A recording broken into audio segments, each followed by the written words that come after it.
Bien. Alors, la formation Madura, ce qui veut dire Master Aménagement durable, Urbanisme rénové, Assistance à maîtrise d'ouvrage, est donc une formation professionnalisante qui a pour caractéristique de fonctionner donc à partir de la deuxième année en alternance. Donc vous chercherez, mais finalement c'est pas si difficile que ça. Il y a beaucoup de demandes de gens qui sont en alternance dans ce champ. Donc en deuxième année, vous serez pour une bonne partie de l'année directement dans des structures qui vous accueilleront, ce qui d'ailleurs aussi financièrement est quand même relativement plus intéressant. Alors cette mention, ce master relève donc plus généralement de ce qu'on appelle la mention urbanisme et aménagement. Et nous sommes plutôt orientés vers les questions je dirais, d'urbanisme, d'aménagement urbain. Alors, nous sommes une équipe qui est une équipe pluridisciplinaire qui se caractérise par une bonne bidisciplinarité, dirons-nous, puisque la particularité donc, du master Madura, c'est d'avoir à la fois dans l'équipe des enseignants qui relèvent du droit, c'est-à-dire de vraiment bien vous former en droit de l'urbanisme, et d'avoir dans le même temps des collègues qui relèvent plutôt de l'aménagement du territoire, de la géographie, de ce qui relève des compétences en politique territoriale, puisque nous considérons ici que l'urbanisme est avant tout quelque chose qui relève du fonctionnement des politiques territoriales et de la hiérarchie des politiques territoriales. Donc dans cette équipe je ne vais pas revenir sur tous les collègues, mais disons que les collègues qui sont en responsabilité, donc vous avez donc Vincent Legrand, qui est donc co-directeur de cette formation, qui est juriste, et qui vous fera les cours de droit de l'urbanisme. Également donc Jean-Christophe Lecoustumer, qui est plus spécialisé sur tous les enjeux environnementaux liés à l'urbanisme. Et puis ensuite, vous avez un certain nombre de collègues qui se chargeront pour vous du droit des collectivités territoriales et autres. Par ailleurs, donc, du côté des géographes, l'équipe est constituée de moi-même, de Pierre Bergel, qui va prendre sa retraite l'an prochain. Donc, vous verrez peut-être, mais essentiellement en début d'année, si ce sera pour terminer sa carrière, en quelque sorte. Mais sinon, vous avez également donc, Stéphane Vallogne, qui s'occupe de la coordination du M1 actuellement avec moi, et d'autres collègues qui sont plus spécifiques, qui sont moins des urbanistes, mais qui vont intervenir dans les formations pour vous apporter des connaissances autour des enjeux environnementaux, des enjeux autour des politiques de l'habitat et du logement. Donc c'est le cas, par exemple, de notre collègue Florent Héroard, ou autour également d'enjeux autour des outils, de la maîtrise d'un certain nombre d'outils, comme Julien Crappet. Voilà, donc une équipe qui est assez nombreuse, où au-delà de ces personnes qui relèvent plutôt du champ des enseignants, chercheurs, ou de façon un petit peu générale, vous avez ensuite un certain nombre de professionnels qui interviennent dans cette formation. Donc, c'est le cas, par exemple, d'Olivier Chabert, qui est responsable du service de l'urbanisme de Coutances. C'est le cas de Jocelyn Dubuc, qui est à l'Adréal, donc qui s'occupe plutôt de questions relatives au logement. Et puis, vous avez des gens de l'OCAM aussi, plusieurs intervenants qui viennent de l'agence d'urbanisme, du CAUE, comme Audrey Hurel, que vous allez beaucoup voir, etc. Et un certain nombre ensuite de gens qui travaillent plutôt en agence de façon privée, comme c'est le cas par exemple de Daniel Sigaud, qui est dans un cabinet d'urbanisme qui travaille beaucoup localement, avec les collectivités, notamment avec Caen-la-Mer, ou encore Sylvain Picot, qui est plutôt paysagiste. Voilà, donc nous avons une équipe nombreuse qui travaille de concert depuis pas mal de temps maintenant, qui se connaît bien, et qui, de ce fait, a participé à la construction de la formation dans son ensemble. Au-delà de ça, bien sûr, nous avons tout un réseau de professionnels avec lesquels nous travaillons régulièrement, qui peuvent intervenir de façon un petit peu plus ponctuelle. Alors, je vais avancer.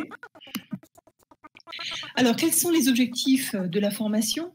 C'est une formation qui suit le référentiel de l'Office professionnel de qualification des urbanistes, c'est-à-dire qui vous forme dans les champs qui sont, et sur les compétences qui sont inscrites dans ce référentiel.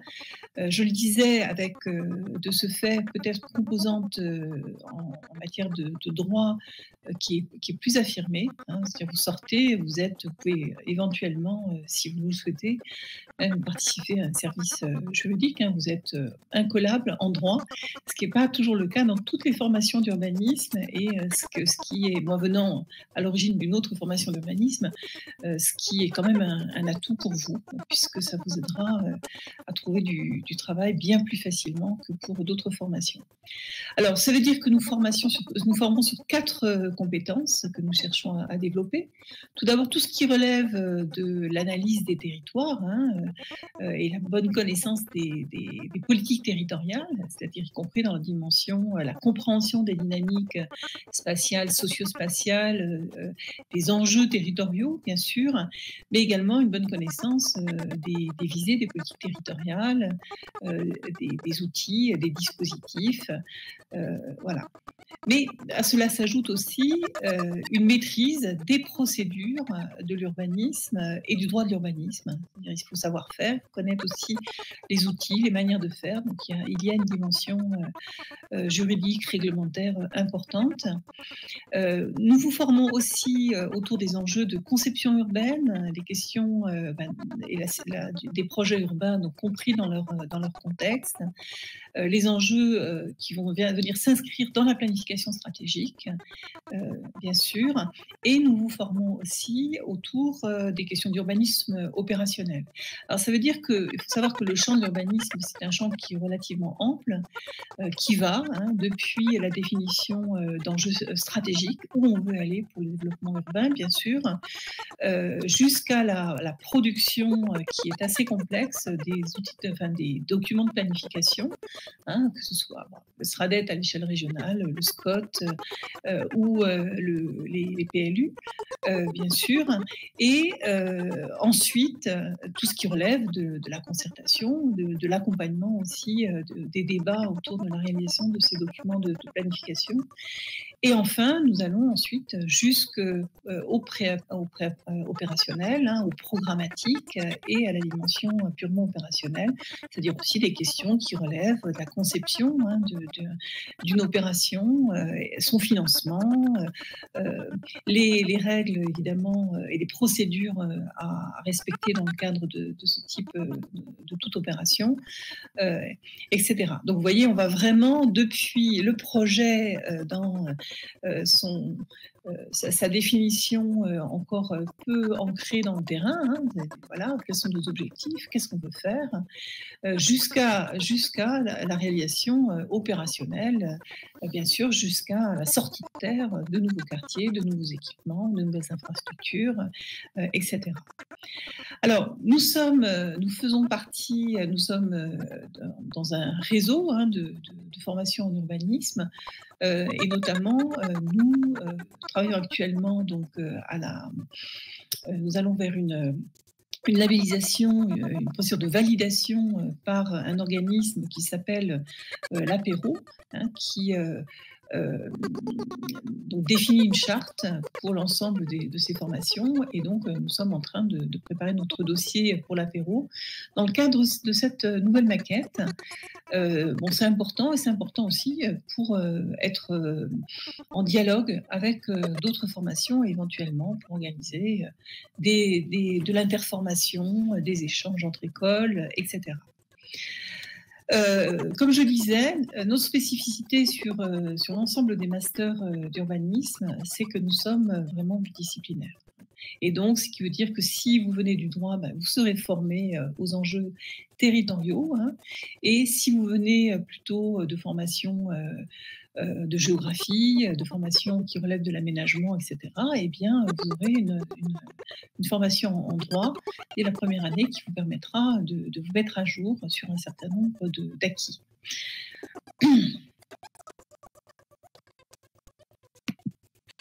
Alors, c'est une formation professionnalisante. Je pense que c'est important de le souligner tout de suite.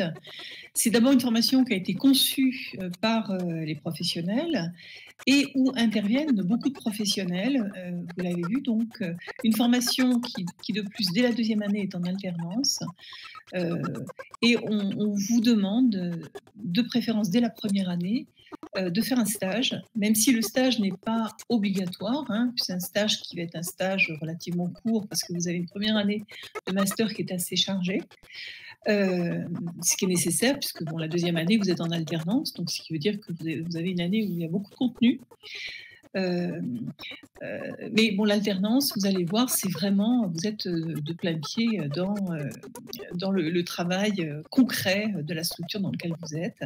C'est très prenant, d'où la nécessité, effectivement, sur les 2 années, de plutôt travailler sur... vous avez beaucoup de contenu en première année, et ensuite, vous avez un petit peu moins de contenu académique, d'ateliers, etc. en deuxième année, mais par contre, vous êtes alternant. Par ailleurs, les ateliers reposent sur des commandes ou des collaborations partenariales avec des collectivités. Alors, pas seulement avec des collectivités, puisque nous avons aussi travaillé avec des associations, d'autres acteurs du champ de l'urbanisme. Par exemple, je reviendrai rapidement dessus, mais cette année, dans le cadre de l'atelier de Master 1, nous travaillons avec la Maison d'architecture de Caen et l'association Territoire Pionnier. Et ensuite, derrière, évidemment, il y a un certain nombre de relations avec d'autres associations. Donc, sur un territoire où le projet de territoire est déjà bien avancé et où en fait il s'agit de faire émerger des propositions complémentaires. Donc, nous avons aussi des ateliers qui vont fonctionner avec d'autres types de partenaires. Par ailleurs, nous organisons également des tables rondes. Ça, c'est une innovation donc, à partir de cette année. Des tables rondes sur des thèmes qui sont des thèmes d'actualité qui sont conçus pour ouvrir un débat avec des professionnels. Alors, je reviendrai là-dessus, mais par exemple, nous travaillons cette année sur une table ronde qui porte sur la lutte contre l'artificialisation et les enjeux de renaturation. Donc, ce qui est l'opportunité pour les étudiants à la fois de bien connaître une question qui est vraiment à l'agenda, qui est importante, et à la fois de devenir en quelque sorte experts de la question, puisqu'ils ont tout un travail préparatoire à faire qui vise effectivement à approfondir leurs connaissances sur les enjeux autour de cette question. Mais ensuite, dans un deuxième temps, ils ont un certain nombre d'enquêtes à faire auprès d'un certain nombre de personnes ressources qu'ils ont identifiées et ils doivent organiser la table ronde.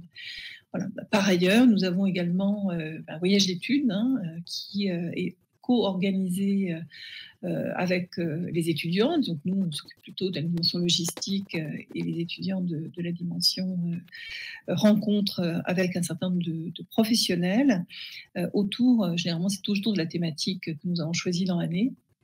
C'est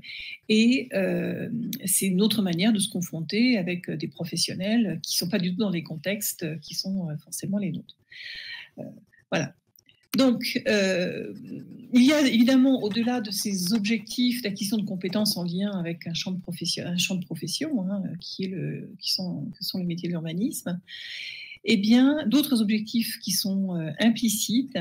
D'abord, on vous demandera, et on vous demande déjà de vous y préparer d'une certaine façon, on vous demande de développer une culture de l'urbain et une certaine curiosité à l'égard des questions urbaines de façon générale, qu'elles concernent les grandes villes ou les petites villes, ça reste de l'urbain.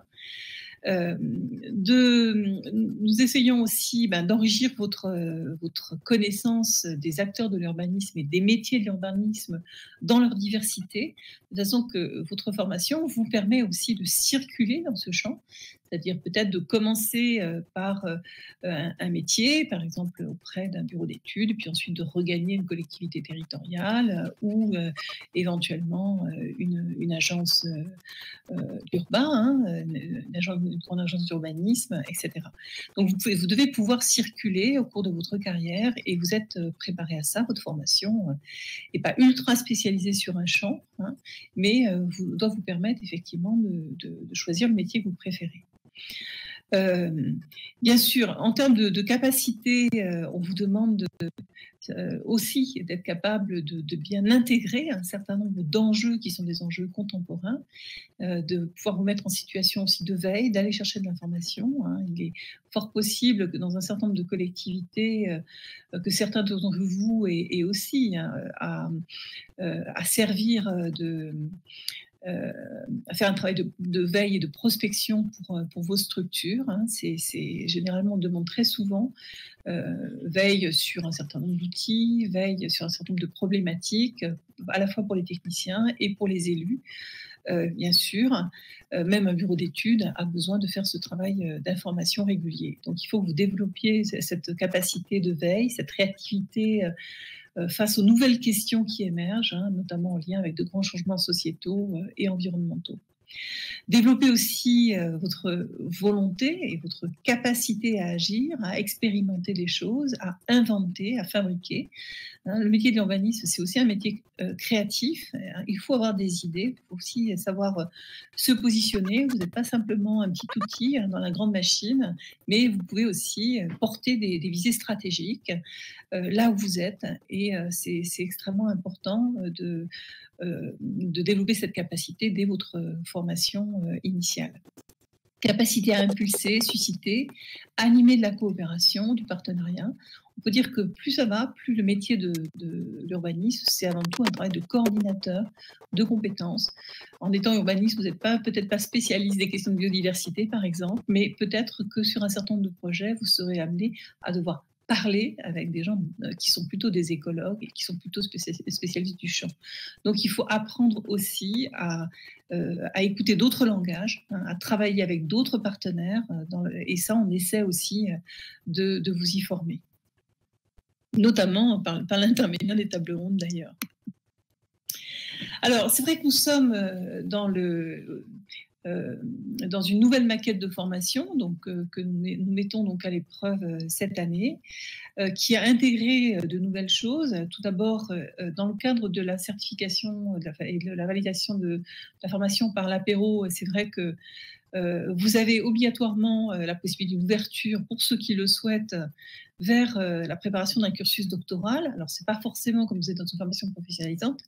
Très généralement, les opportunités qui peuvent s'ouvrir à vous, ce sont ce qu'on appelle des conventions CIFRE, c'est-à-dire des conventions où vous êtes cofinancé par une structure qui vous accueille, mais où vous avez en fait 3 ans pour faire une thèse. C'est quelque chose qui est discuté avec la structure d'accueil, et donc le travail que vous faites pour la structure d'accueil va s'intégrer tout naturellement dans votre travail de thèse.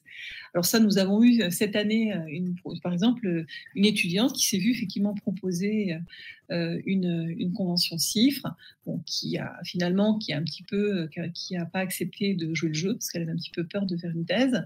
Mais cela dit, sachez que suite à l'alternance, on peut effectivement vous faire ce type de proposition. Donc, c'est une voie possible à suivre. Voilà, donc d'autres choses. Bon, la table ronde, hein, c'est quelque chose de nouveau. L'organisation aussi de voyages d'études, c'est quelque chose qui s'est fait il y a quelques années, mais évidemment, avec le Covid, c'est devenu un petit peu compliqué. Et donc, maintenant, c'est clairement inscrit dans votre formation et dans les obligations de votre formation. Alors, je continue. Alors, je vais donc parler de cette nouvelle maquette. Et d'abord, on va essayer de comprendre comment elle fonctionne. Alors, j'espère que c'est lisible. Est-ce que c'est lisible ou est-ce qu'il faut que je passe? Je vais regarder si je peux augmenter, zoomer. Voilà, on va zoomer et puis essayer de déplacer. Voilà. Alors, on peut dire en quelque sorte que l'architecture de la formation, avant de venir sur la présentation globale de la maquette, elle se fait en 3 temps. Vous avez, je le disais tout à l'heure, une première année qui est assez chargée en cours, où le premier semestre est un semestre où vous allez être pas mal en cours, en amphi, un petit peu un semestre de transition, je dirais, aussi d'acculturation, puisque vous savez que cette formation, elle s'adresse en fait à des profils d'étudiants assez différents. Donc, vous allez donc pendant ce premier semestre aborder les fondamentaux du droit. Vous allez faire du droit de l'urbanisme, du droit des collectivités territoriales, également je dirais des fondamentaux aussi en termes de droit public. Et ensuite, vous allez avoir aussi des cours autour de la question des politiques territoriales, des politiques du logement et de l'habitat. Donc, on a une UE qui s'appelle Cadre et référentiel de l'aménagement et l'urbanisme, qui permet justement de positionner l'urbanisme dans des enjeux qui dépassent le champ de l'urbanisme aussi, ce qui permet de mieux comprendre l'articulation des politiques territoriales. Et puis ensuite, vous avez un certain nombre de cours qui portent plus spécifiquement sur les stratégies urbaines, les dynamiques urbaines et la manière avec laquelle les référentiels de l'urbanisme ont évolué pour résoudre un certain nombre de problèmes autour de ces dynamiques. Donc, nous avons ici aussi un certain nombre de cours, par exemple, qui sont aussi mutualisés avec un autre master, un master qui s'appelle GAED, qui aussi forme les étudiants en aménagement du territoire. Voilà, donc quelques cours mutualisés, et puis des cours qui abordent de façon très, très focalisée aussi la question du droit d'urbanisme ou des dynamiques urbaines. Ensuite, on va passer sur un second semestre où ces savoirs académiques font progressivement, la manière de faire, donc une pédagogie va aussi changer. Où vous aurez évidemment toujours des cours d'approfondissement en droit. Vous allez travailler notamment sur le droit du projet urbain, sur tout ce qui relève effectivement des prescriptions environnementales, etc. Et puis, vous aurez un certain nombre de cours où vous êtes beaucoup plus actif, beaucoup plus sur une logique, une démarche de projet. C'est le cas, par exemple, dans le cadre de l'atelier, où les outils, vous aurez commencé à aborder tout ce qui est système d'information géographique, cartographie, etc., éventuellement représentation 3D. Vous allez donc le faire de façon un petit peu générale, avec des b.a.-ba au premier semestre, mais vous allez surtout les développer au second semestre en lien direct avec l'atelier, donc la commande. Donc un atelier de 12 semaines qui est très focalisé sur la question du diagnostic. Avec une partie, bien sûr, où on va jusqu'au projet, mais l'important surtout, c'est de vous donner un certain nombre de bases méthodologiques sur la constitution d'un diagnostic territorial en milieu urbain. Vous avez aussi des cours qui portent plutôt sur des enjeux de morphologie urbaine. Et là encore, les démarches sont assez actives. Vous allez faire pas mal de terrain. Nous travaillons donc en coopération avec un certain nombre de professionnels, donc Sylvain Picot, qui est paysagiste, Audrey Hurel et le CAUE du Calvados, qui est un très bon CAUE. Et puis, donc, nous travaillons aussi avec des collègues architectes urbanistes et des collègues de l'OCAM. Voilà. Vous aurez un certain nombre d'exercices, d'observations, etc. à faire dans ce cadre. Les tables rondes et la préparation du voyage d'études. Et ensuite, vous avez également un module qui vous permet non seulement de découvrir la diversité des acteurs de l'aménagement, donc c'est notamment Olivier Chabert qui s'occupe, qui pilote cette UE, mais également qui vous permettra de vous mettre en situation comment on organise, notamment comment on va jusqu'à la préparation d'un plan d'action partenarial, comment on gère les différents points de vue face à une situation, comment on organise le partenariat, jusqu'à comment éventuellement d'ailleurs on peut organiser aussi à un moment donné une réunion. C'est-à-dire il y a tout un travail de mise en situation qui vous permet progressivement de comprendre un petit peu votre rôle de médiateur et de coordinateur en tant qu'urbaniste. et au passage de bien situer la diversité des acteurs que vous êtes à même de rencontrer. Donc ça, c'est pour la première année. Donc, vous voyez, à la fois une solide base de connaissances et à la fois déjà un certain nombre de savoir-faire sur lesquels on va travailler, un certain nombre de prises de responsabilité en cours de route. On vous demande pas mal, mais sachez qu'on est aussi là pour, évidemment, pour mettre le filet de protection et pour vous aider, pour vous accompagner. La deuxième année, vous avez de nouveau des approfondissements en droit. C'est une année où vous êtes en alternance, c'est-à-dire que vous êtes une semaine à 3 semaines à l'université, mais vous êtes parfois... voilà, vous êtes plusieurs semaines, bien plus encore dans vos structures. Bon, l'alternance, ça résonne. Vous êtes au moins une fois par mois à l'université, mais parfois c'est qu'une semaine. Et ça va jusqu'à 3 semaines au mois de mai. Donc tous les enseignements sont organisés en quelque sorte. Il n'y a pas de semestrialisation, même s'il y a des cours qui vont s'achever évidemment en cours de route. Mais cela dit, il n'y a pas de semestrialisation, tout se fait sur l'année. Notamment, vous avez un grand atelier que vous allez faire pendant l'année, qui fait donc 70 heures. Donc c'est beaucoup en termes de présentiel. Et vous avez 2 petits ateliers qui demandent une mobilisation en une semaine de temps. Un atelier qui porte plutôt sur des enjeux d'espace public et de paysage. Vous allez faire une collègue professionnelle qui s'appelle Dorothée Houdan. Et puis, vous avez aussi une interformation, un travail qui se fait en collaboration avec d'autres formations. Donc, c'est quelque chose qui va changer chaque année. Cette année, par exemple, les étudiants vont travailler avec le lycée Laplace sur les enjeux d'aménagement de l'espace public, aménagement éphémère dans l'espace public.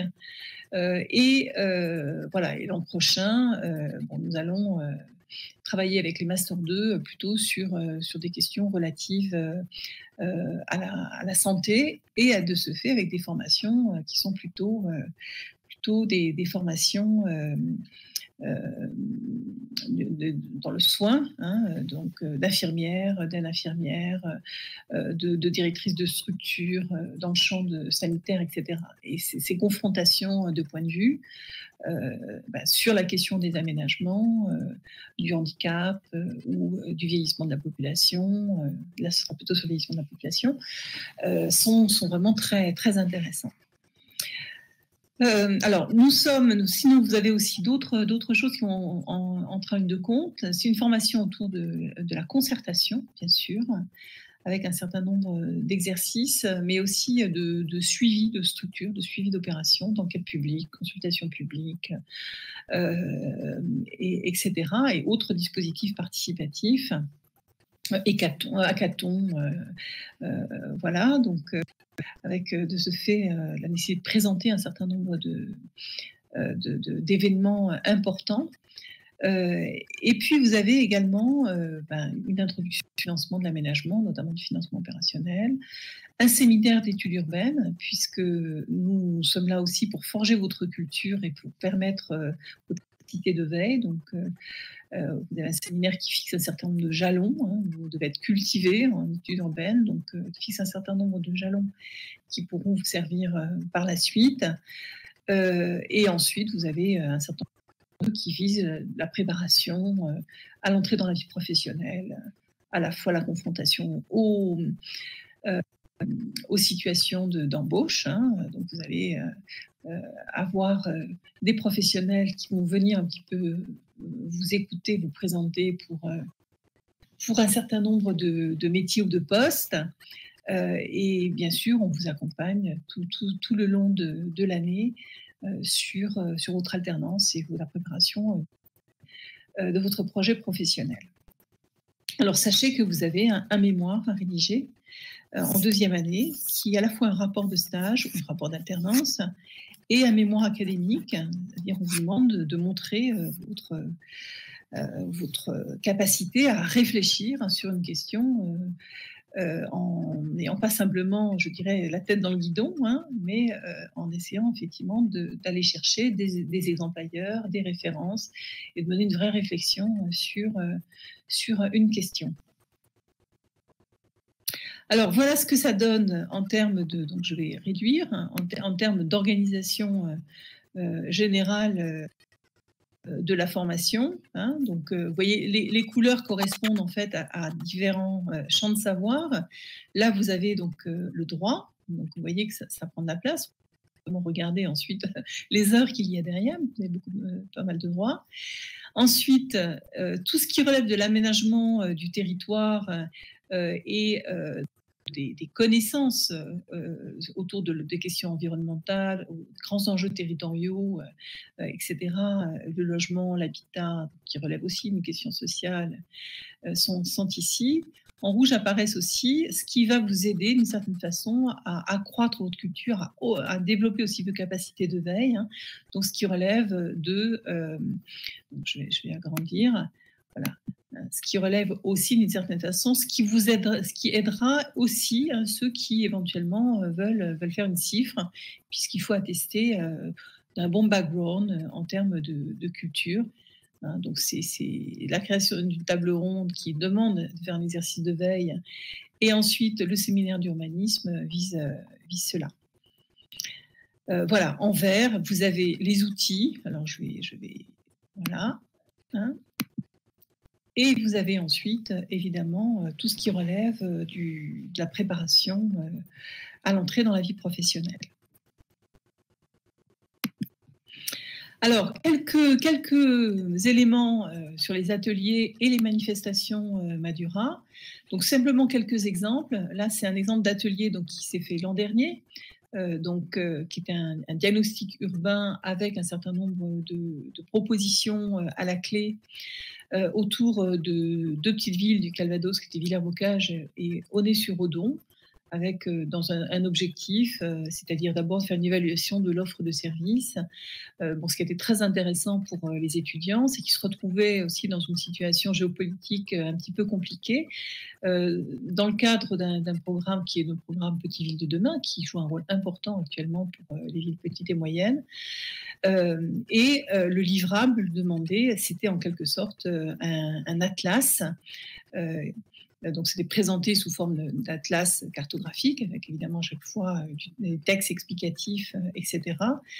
Derrière, il y a beaucoup d'enquêtes, beaucoup de rendez-vous avec des personnes ressources, bien sûr. Et puis ensuite, il y a aussi de l'analyse statistique, de l'analyse de toute une documentation aussi préalable nécessaire à la réalisation de ce diagnostic. Bon, les élus étaient assez contents, et tellement d'ailleurs que l'interformation de deuxième année, finalement, se situe aussi sur ces deux villes, pour justement répondre à des enjeux qui avaient été soulevés lors du diagnostic autour de l'aménagement de l'espace public notamment. Donc voilà où se situent ces différents espaces. Exemple aussi d'atelier de seconde année. L'année dernière, nous avons fait notre travail sur la basse vallée de l'Orne. Question relative à la résilience. C'était une commande de Camp-la-Mer. Il s'agissait de répondre, d'essayer de comprendre la place que prenait cette basse vallée nord dans Camp-la-Mer, et en quoi elle pouvait servir une dynamique de réactualisation de l'agglomération de Caen avec la mer. Là aussi, on a travaillé sur un atlas analytique. Nous sommes allés jusqu'à un certain nombre de propositions de projets, puisque c'est un peu l'enjeu en deuxième année, c'est vraiment de travailler à partir du diagnostic sur un certain nombre de propositions, voilà, notamment sur plusieurs sites. Donc là, c'est quelques éléments de l'analyse qui avait été faite, hein, notamment de la situation de cette basse vallée, des différentes communes qu'elle recèle. Et donc, nous avons fait un certain nombre de propositions sur des zones compliquées, donc l'estuaire. Ensuite, la partie médiane, avec notamment autour entre Bénouville et Colombelles, avec notamment la présence de Renault Truck, donc travailler sur cet espace et sur sur la manière avec laquelle on pouvait requalifier ces différents espaces. Et enfin, nous avons également travaillé dans Caen autour de la prairie, avec là encore des propositions de requalification. Le constat étant que finalement, la prairie était un espace qui n'était pas tant fréquenté, et pas tant toujours fréquentable. Et donc, il fallait sans doute envisager des aménagements légers pour rendre ce lieu un peu plus attractif.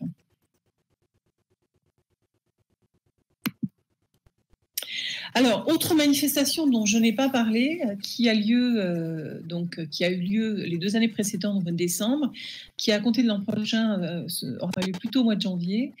C'est une manifestation qui s'appelle Des villes à voix haute, qui progressivement va s'ouvrir aussi à d'autres formations, mais dont nous sommes les instigateurs. L'objectif, c'est de favoriser un petit peu la lecture, aussi d'œuvres de fiction, d'essais, qui puissent vraiment nourrir votre curiosité autour de la ville, mettre à l'épreuve vos connaissances, votre réflexion des milieux urbains aujourd'hui. C'est donc une manifestation assez simple, c'est-à-dire que vous avez un certain nombre d'œuvres que vous pouvez choisir ou qui vous sont proposées. Il y en a des centaines, hein, donc vous avez que l'embarras du choix. Il faut travailler la présentation. Ça fait partie aussi de votre évaluation. C'est pas tant que ce soit évalué qui compte, mais c'est surtout une manifestation qui de ce fait réunit les 2 promos de master, plus des étudiants qui viennent d'autres masters, mais qui viennent de façon plus facultative. Peut-être que l'an prochain, on aura des gens de l'ESAM qui se joindront à nous, du master in situ, ce qui va être encore mieux. Chacun présente donc un livre qu'il a lu, soit de la littérature très contemporaine, ou ça peut être de la littérature un peu ancienne. L'enjeu étant qu'il faut que ça parle de la ville. C'est un moment de rencontre qui est très chaleureux. On termine, c'est toute une après-midi, et on termine, ça se passe autour de tables qui sont des tables assez conviviales, hein. Donc on organise en fonction des livres que vous avez choisis. Le public est invité, donc peut venir et vous écouter présenter. Vous avez 12 minutes à peu près pour présenter votre bouquin, l'idée étant dans la mesure du possible de donner envie de le lire. Et donc, ce livre, ça peut être aussi des essais. Donc, on mélange littérature et essais, et ça donne donc des choses très, très intéressantes, parce que beaucoup d'écrivains ont une capacité d'observation, de compréhension des mondes urbains qui est quand même à souligner. Je ne parle pas simplement d'Italo Calvino, qui est très connu, ou voilà, quelqu'un comme Jean Rollin, par exemple, hein, Le Pont de Beson. Si vous avez envie de lire, vous avez beaucoup de romans ou de récits de fiction qui sont quand même très intéressants là-dessus. Et c'est co-organisé dans le cadre d'un séminaire qui s'appelle le séminaire Ville et Sciences sociales, auquel les étudiants de Madura en 2e année sont aussi conviés dans le cadre du séminaire. On les convie en fait à faire un certain nombre de comptes rendus de séminaires, celui-là ou d'autres séminaires. Voilà, donc ça fait partie en quelque sorte des manifestations dans le cadre de ce séminaire Ville et Sciences sociales de la MRSH de Caen. Alors c'est un moment qui est très sympa. Au début, ça rechigne un petit peu, mais généralement, c'est un moment très, très, très convivial, où on discute beaucoup, où on rit beaucoup, parce qu'il y a beaucoup de romans qui sont quand même assez drôles ou assez poignants, etc. Et donc, il y en a beaucoup, donc vous avez qu'ensuite que l'embarras du choix. Il y a tellement de livres qui circulent que finalement, vous pouvez bien en trouver un qui vous plaise. Et puis après, on a un gros goûter, donc on est et on peut passer un petit peu de temps à discuter ensemble de choses et d'autres. Donc c'est vrai que c'était jusqu'à présent, on l'avait mis en décembre parce que c'était la Saint-Nicolas, que c'était une manière de terminer le semestre avant Noël. Mais finalement, c'est au moment des examens et donc au moment de la préparation des examens. Donc ça, c'est un petit peu compliqué, y compris pour l'accueil des publics, notamment des licences qui aimeraient bien parfois venir. Et donc, on va le mettre au mois de janvier, à un moment où ce sera plus facile pour le public de venir.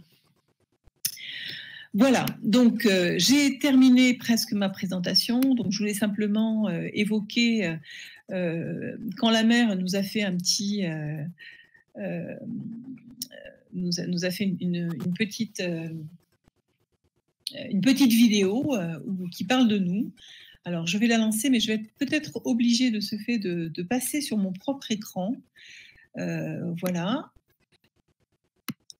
Donc je vais aller la chercher.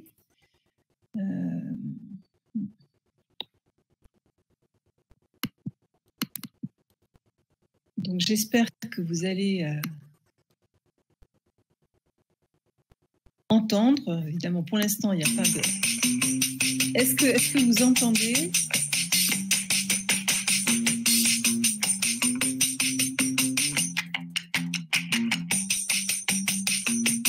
Au-delà de l'implication des habitants et des acteurs locaux dans les projets d'aménagement urbain et d'aménagement de l'espace ou les mutations urbaines de Caen-la-Mer, on a souhaité nouer un partenariat avec l'Université de Caen qui propose une formation de haut niveau, très professionnelle, qui est le master Madura. C'est un master qui forme à l'assistance à la maîtrise d'ouvrage, public ou privé, afin d'acquérir des compétences juridiques, techniques et opérationnelles. Partenariat en fait permet de passer des commandes aux étudiants pour qu'ils puissent travailler soit sur des sujets qui sont sectorisés, type par exemple le secteur ouest de Caen autour de l'aéroport de Carpiquet ou le plateau nord, ou sur des sujets un peu thématiques. Ils ont travaillé sur les entrées de ville. Leur travail en fait se déroule en 2 temps. Le premier semestre c'est un temps de diagnostic, le deuxième semestre c'est le temps des préconisations, des recommandations. Bien évidemment, on ne va pas forcément retenir l'intégralité de leurs propositions, mais ça vient contribuer de manière vraiment importante en fait à nos réflexions, et en particulier là sur un projet qui est en train de se mettre en œuvre, qui est celui de la ZAC du Mont Coco et du travail autour de la RD7, donc la route de Douai la délivrance. Alors pour l'année universitaire qui vient de se terminer, en fait, les étudiants ont travaillé cette fois-ci sur des paysages ferroviaires sur Caen-la-Mer. Ils ont fait un atlas des paysages ferroviaires et ils ont même imaginé réactualiser en fait des lignes comme les lignes qui reliaient Caen à la mer au 19e siècle. Ce partenariat a un avantage vraiment intéressant, c'est qu'il permet à Caen-la-Mer, en tant que collectivité locale, de jouer son rôle aussi d'accueil et de soutien des jeunes en formation. Mais aussi, au-delà de ça, on les accueille en stage, on les accueille en alternance, et ça va même jusqu'à recruter en fait les gens qui sont issus de ce master Madura, puisqu'on a le plaisir de compter dans nos équipes plusieurs personnes qui en proviennent.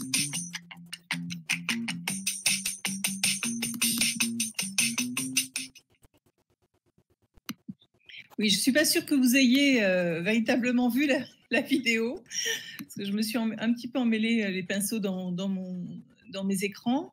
Voilà, en tout cas, vous pouvez la retrouver cette vidéo puisque le document donc, est en ligne, hein, bien sûr. Vous pouvez aussi le retrouver d'ailleurs sur le site de Caen-la-Mer.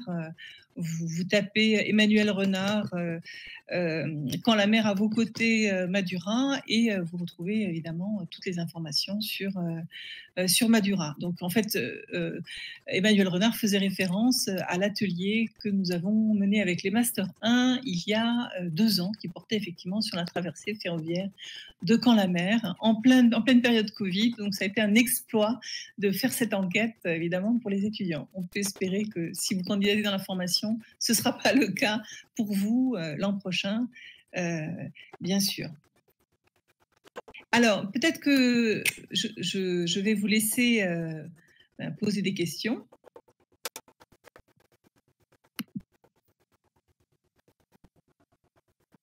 Alors, vous pouvez prendre soit ouvrir votre micro, ou éventuellement, vous pouvez aussi m'envoyer un message et j'essaierai d'y répondre.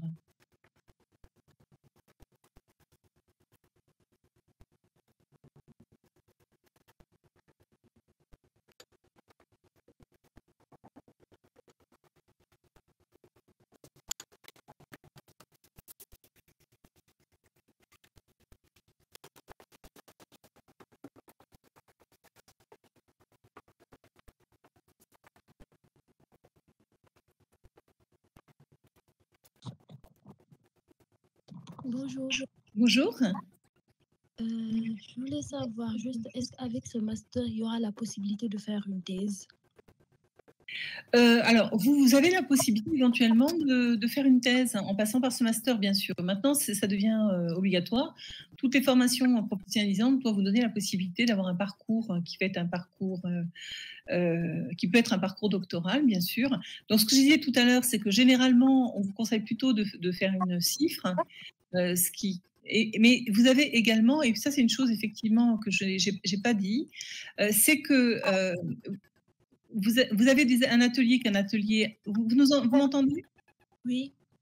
Vous avez un atelier interformation donc en master 2 pour les étudiants qui dès le master 2 savent qu'ils vont plutôt aller sur une cifre, hein, et vous avez la possibilité aussi de faire une interformation avec des masters recherche à l'échelle du Grand Ouest, puisque nous travaillons avec l'ensemble des masters du laboratoire ESO, Espace et Société, qui est un laboratoire CNRS. Hein, et vous avez la possibilité, plutôt que de participer, si vous voulez, à cet atelier interformation avec des formations, avec une dimension très opérationnelle, de faire cette formation de thèse, en quelque sorte de préparation à la thèse, avec cette formation interformation des masters des eaux. Voilà, ça c'est laissé à votre choix. Simplement, il faut nous le dire de façon à ce qu'on puisse vous inscrire ensuite dans les interformations du laboratoire. Par exemple, ça s'est passé donc la semaine dernière, ces sessions. Il y a eu tout un travail qui a été fait d'enquête autour de la ville de Cherbourg, qui permet en quelque sorte de développer des approches méthodologiques en vue de faire une thèse plus tard. Voilà, donc c'est possible. Ensuite, Yanis, vous me demandez quelles sont les licences qui permettent d'accéder à ce master. Alors, vous pouvez, la formation est faite pour être relativement souple en matière de recrutement. Ce qui prime, c'est l'intérêt, surtout pour la ville et pour l'urbanisme, hein, c'est-à-dire il ne faut pas arriver en découvrant ce que c'est qu'une ville et ce que c'est que l'urbain. Mais on a des étudiants qui viennent du droit, donc du droit public, ont déjà parfois fait un petit peu du droit de l'urbanisme d'ailleurs. Vous avez des étudiants qui viennent de géographie, d'aménagement du territoire. Vous avez également des sociologues qui viennent. Et puis ensuite, vous avez d'autres formations qui sont des formations de ce qu'on appelle les buts maintenant, hein, c'est-à-dire qui sont des formations maintenant en 3 ans autour des gestions urbaines. Par exemple, on a beaucoup d'étudiants qui viennent de master carrière sociale, gestion urbaine, qui en fait ont une excellente formation en urbanisme et qui ont un très bon niveau. Notamment, vous avez une formation de ce type en licence à Alençon, une autre à Périgueux, etc. On a des étudiants qui viennent aussi de partout en France, il faut le savoir, et pas simplement des gens qui viennent de Normandie. Voilà. Donc nous sommes assez ouverts. Nous avons même des étudiants qui ont bien, une autre étudiante cette année et une autre étudiante il y a 2 ans, qui venaient vraiment de formations très axées sur la dimension environnementale, mais qui voulaient vraiment travailler sur la question de l'environnement en ville à partir vraiment dans urbanisme avec un petit peu cette spécialité-là. Voilà, et ça a très très bien marché. Ça a très bien marché. De toute façon, le premier semestre est fait en quelque sorte pour travailler les acculturations, les fondamentaux, de façon à mettre tout le monde à peu près à niveau pour ensuite poursuivre.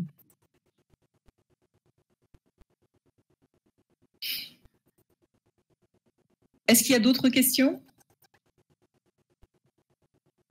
Est-ce que j'ai répondu à votre question?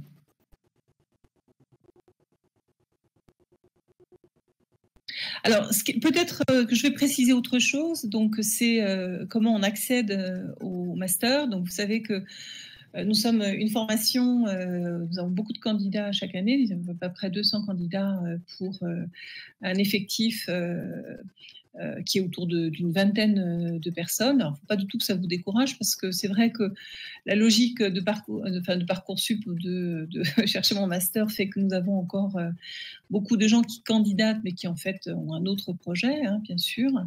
Donc, travaillez votre lettre de motivation, montrez-nous quand même que vous avez regardé, comme vous le faites maintenant d'ailleurs, ce qu'il y a dans cette formation, quels sont les objectifs.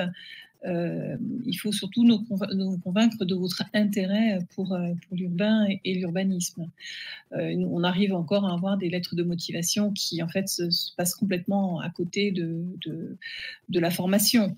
Donc voilà. Et ensuite, nous recrutons, nous avons à peu près une personne sur deux qui est reçue à l'oral. Et donc, c'est l'oral ensuite qui va être déterminant. Vous devez nous montrer que vous êtes motivé.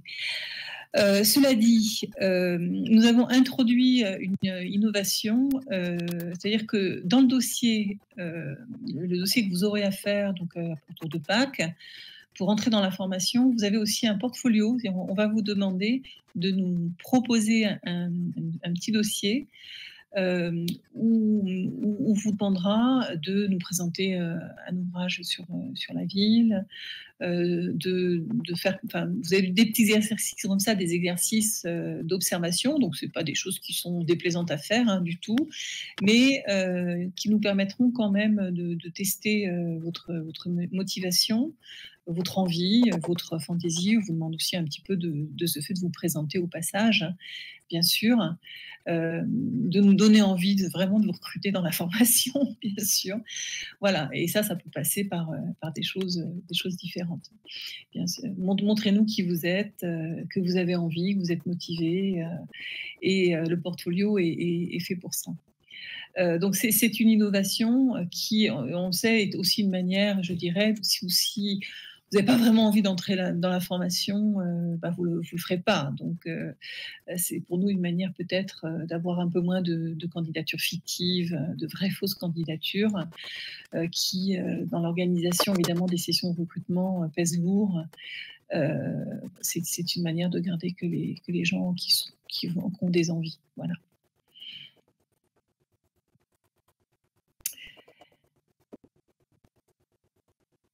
Par ailleurs, autre chose, il ne faut pas vous décourager non plus si vous n'êtes pas tout de suite dans la liste des gens qui vont être recrutés, hein, si vous êtes seulement sur la liste d'attente, parce que d'expérience, beaucoup de gens de la liste d'attente finissent par intégrer la formation pour deux raisons. La première, c'est que généralement, quand vous avez une stratégie de démultiplication des candidatures, eh bien, si vous êtes très bon, vous êtes évidemment retenu dans beaucoup de formations, et ensuite, vous allez choisir généralement celle qui vous plaît le plus ou qui est la plus près de chez vous. Et ensuite, parce que certains candidats qui viennent de loin, finalement finissent par choisir la proximité au dernier moment, même si la formation leur plaît, aussi pour des raisons économiques. Alors, en cela, il faut savoir quand même qu'être à Caen, c'est aussi un avantage. Hein. La vie étudiante est beaucoup moins onéreuse à Caen qu'à Paris ou que dans d'autres grandes villes, à Marseille, Aix-en-Provence ou Toulouse, qui est la ville où j'ai coordonné mon premier master d'urbanisme. Voilà. Donc, il faut aussi savoir que c'est aussi un avantage. Financièrement, c'est une formation. Certes, c'est très lourd la première année. Vous n'avez pas beaucoup de l'occasion de travailler, ou alors seulement le week-end, et ça va peser. Donc, mieux vaut faire ses économies un petit peu à l'avance ou s'arranger éventuellement avec ses parents à ce moment-là. Mais par contre, vous êtes en alternance la deuxième année. Donc, la question financière, elle est réglée, dirons-nous. Voilà. Est-ce que vous avez d'autres questions ?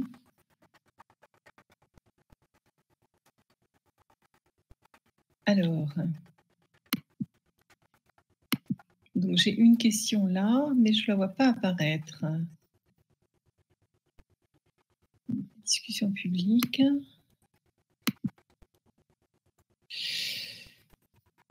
attendez, je vais essayer de descendre. Voilà, pardon. Alors, non, le portfolio, pardon, Yanis. Alors, donc, le taux d'acceptation, comme je disais, si on part évidemment des candidatures qui nous arrivent, ça fait, c'est effrayant parce que ça fait 10%. Mais en réalité, de candidatures sérieuses, il y en a une centaine. Et ensuite, c'est vrai que la sélection se fait beaucoup sur la motivation. Sur le niveau, mais vous pouvez éventuellement, si vous avez fait un stage par exemple, et on vous conseille d'ailleurs de faire un stage dans la mesure du possible, même si c'est un stage de 5 jours d'observation, c'est déjà pas mal. Essayez de faire un stage. Ou si vous travaillez dans une association ou autre, évidemment, ça vient contrebalancer parfois le fait que vos résultats sont un peu justes. Tout à fait. Donc, on regarde la globalité de ce que vous nous donnez en pâture, bien sûr. Le portfolio, il est inscrit, ce portfolio personnel, il est inscrit, il est dans le dossier. C'est-à-dire c'est une des pièces du dossier. Et évidemment, on vous donne, au moment des candidatures, vous aurez toutes les consignes qu'il faut pour remplir ce portfolio. Voilà. Ce n'est pas non plus excessivement lourd à faire. C'est fait aussi pour être... vous y preniez plaisir, quoi. C'est vous, vous présentez.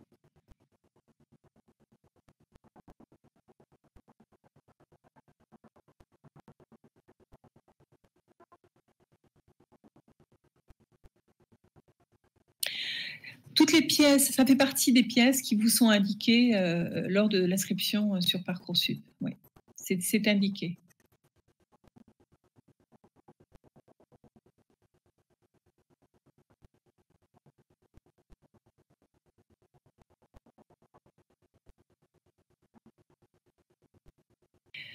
Voilà, ben, j'espère avoir répondu à toutes vos questions.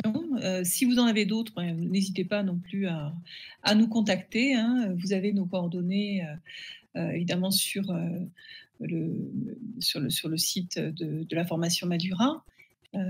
Et vous pouvez nous poser toutes les questions que vous auriez pu oublier. Voilà, ben, je vous remercie. Je vous souhaite une très bonne soirée et puis ben, peut-être à bientôt. Au revoir.